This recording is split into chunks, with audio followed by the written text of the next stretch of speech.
بسم اللہ الرحمن الرحیم۔ چینل سمیع ملک کے ناظرین کو خوش آمدید۔ ناظرین، مسلم ہیروز سیریز کا ہمارا آج کا عنوان ہے ظہیر الدین محمد بابر۔ ناظرین، مسلمانان ہند کی تاریخ بہت ہی یادگار رہی ہے۔ ہندوستان میں جہاں بہت سی شاندار مسلم سلطنتیں قائم ہوئیں، وہیں سب سے زیادہ لمبے عرصے یعنی 300 سال سے زائد حکومت کرنے والی سلطنت مغلیہ سلطنت تھی، جس کے بانی مرزا ظہیر الدین محمد بابر تھے۔ ان کی زندگی بہت سے اہم پہلوؤں کا خاصہ رہی ہے جو ہمارے لیے بہت ہی سبق آموز ہے۔ بابر 1483 عیسوی میں اندیجان فرغانہ یعنی ازبکستان میں پیدا ہوئے۔ ان کے والد عمر شیخ مرزا وادی فرغانہ کے حاکم اور چغتائی ترک اور امیر تیمور کے خاندان میں سے تھے، اور ان کی والدہ قتلغ نگار بیگم چنگیز خان کی نسل سے تھی۔ ان کی والدہ انہیں پیار سے بابر کہتی تھی، جس کا مطلب شیر ہے۔ ظہیر الدین بابر ابھی 12 سال کے ہی تھے کہ ان کے والد حادثے کا شکار ہو کر خالق حقیقی سے جا ملے۔ اس طرح انہیں سلطنت کم عمری میں ہی سنبھالنا پڑی۔ اس کے بعد بابر سمرقند بھی فتح کرنا چاہتے تھے، لیکن اپنوں کی شورش اور ان کے سخت ترین دشمن شیبانی خان کی وجہ سے انہیں کبھی سمرقند تو کبھی فرغانہ کی ریاست سے ہاتھ دھونا پڑا۔ یوں ناکامیوں کا سامنا کرتے ہوئے انہیں دربدر ہونا پڑا، مگر بابر نے ہار نہ مانی اور انہوں نے طویل جد و جہد کے بعد 1504 میں بلخ اور کابل فتح کیا اور 1511 عیسوی میں قندھار کا علاقہ فتح کیا۔ کابل، قندھار، غزنی، باجوڑ اور دیگر علاقوں کی فتوحات کرتے ہوئے بابر نے ہندوستان کا رخ کیا۔ پہلے بابر نے چند چھوٹے حملے کیے جن کا مقصد یہاں کے حالات جاننا تھا۔ اس وقت یہاں ابراہیم لودھی کی حکومت تھی، جو کہ ایک سخت گیر مسلمان بادشاہ تھا۔ بابر کو پنجاب کے گورنر دولت خان لودھی نے حملے کی دعوت دی۔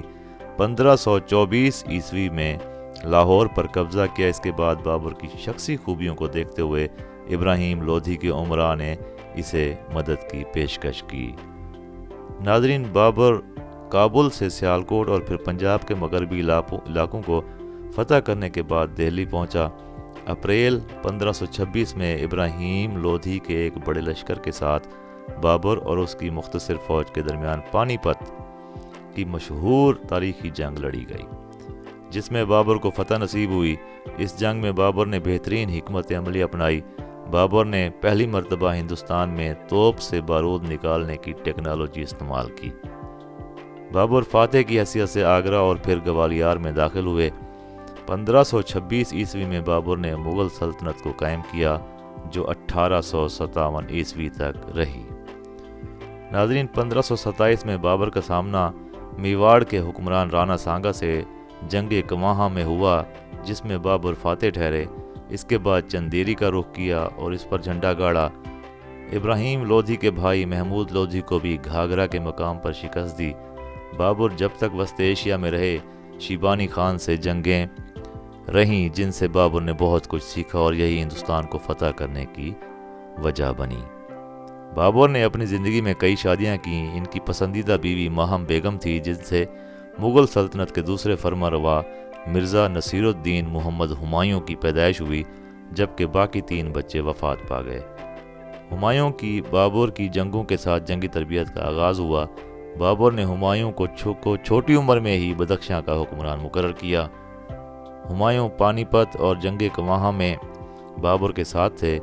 بابر نے افغانستان میں بھی زبردست کامیابیاں سمیٹیں۔ ہمایوں 1529 میں آگرہ آئے اور پھر انہیں یہاں کے انتظامات سونپے گئے۔ ایک ایسا وقت آیا جب مرزا ہمایوں بیمار ہو گئے۔ صحت یابی کے لیے ہر طرح کی حکمت عملی اپنائی گئی، مگر افاقہ نہ ہوا۔ بابر کو ایک شیخ الاسلام نے کہا کہ کوئی صدقہ کیا جائے۔ دنیا کے تمام تر والدین اپنی اولاد کے لیے بہت کچھ کرتے ہیں، لیکن جو بابر نے کیا وہ شاید ہی کسی والدین نے کیا ہو۔ حالانکہ ان کے اور بھی بیٹے تھے جو ان کی دوسری بیگمات میں سے تھے۔ بابر نے یہاں ہمایوں کی صحت یابی کے لیے بطور والد اور سلطنت کے لیے بہت سی کوششیں کیں۔ بابر کی کوششیں اور قربانی سے ہمایوں تو ٹھیک ہو گیا، لیکن اسی دوران بادشاہ بابر کی طبیعت خراب ہو گئی اور ظہیر الدین محمد بابر بیمار ہو کر 26 دسمبر 1530 عیسوی کو آگرہ میں خالق حقیقی سے جا ملے۔ اور دنیا کے سامنے اپنی موت کے کئی سوالات چھوڑ گئے۔ انہیں ان کی وصیت کے مطابق کابل میں دفن کیا گیا۔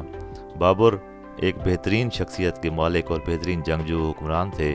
یہ اگرچہ ظالم بھی تھے لیکن بحیثیت انسان ایک نرم دل کے مالک بھی تھے۔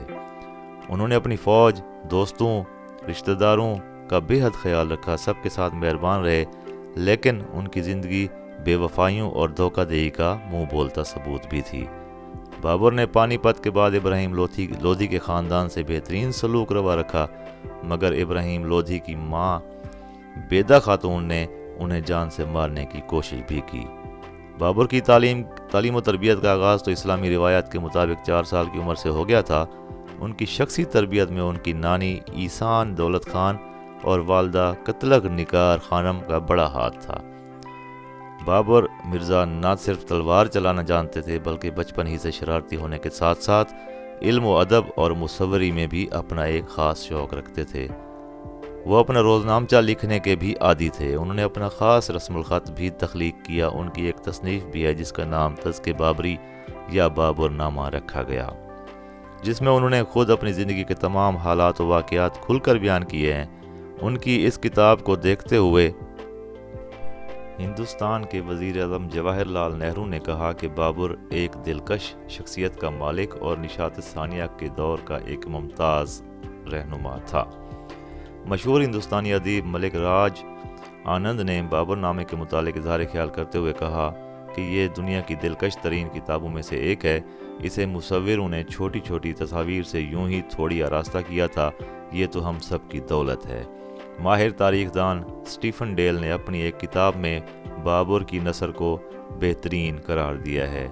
بابر نے اپنے بیٹے ہمایوں کے لیے اپنا وصیت نامہ بھی تخلیق کیا، جو اس کے سیاسی نظریے کی مثال ہے، اور آج کے حکمرانوں کے لیے بھی۔ یوں وہ اپنے پیچھے ادبی تخلیقات کا عظیم الشان خزانہ چھوڑ گئے۔ بابر شہزادہ تھا، پھر بادشاہ بھی بنا، ظالم بھی اور طاقتور بھی، دربدر بھی ہوا، سب کچھ برداشت کیا اور اپنی غلطیوں کو بھی مانا۔ قلم کا رسیہ ہونا، نمازی ہونا، رواداری کی صفات کا بھی ہونا اور فنا فی اللہ پر یقین بھی رکھنا اس کی خوبیاں ہیں۔ بابر نے اتنی بڑی سلطنت کا قیام کر کے اپنی زندگی کو ہم سب کے لیے حیران کن ثابت کیا ہے۔ اگر بطور غیر دیکھیں تو ظہیر الدین کی زندگی ہمیں سکھاتی ہے کہ اگر انسان کی ابتدائی زندگی صحیح اسلامی بنیادوں کے مطابق کی جائے تو دوسرا انسان پر چاہے زندگی میں کتنے ہی کٹھن حالات آئیں، کیسا ہی ہو جائے، لیکن اللہ پر یقین ہر صورت، اپنوں اور اساتذہ کرام کا احترام کرنا اور مسلسل کوشش سے اپنی منزل مقصود تک پہنچ کر اپنا نام بھی چھوڑا جا سکتا ہے۔ اور تیسرا یہ کہ ضروری نہیں کہ جو انسان ظالم تصور کیا جائے وہ حقیقتاً ویسا ہی ہو سکتا ہے وہ اندر سے اللہ کا نیک بندہ ہو، جیسا کہ بابر کی زندگی سے معلوم پڑتا ہے۔ اور آخر میں چینل کے ناظرین کو اگر ویڈیو پسند آئے تو لائک اور سبسکرائب ضرور کر دیجیے گا۔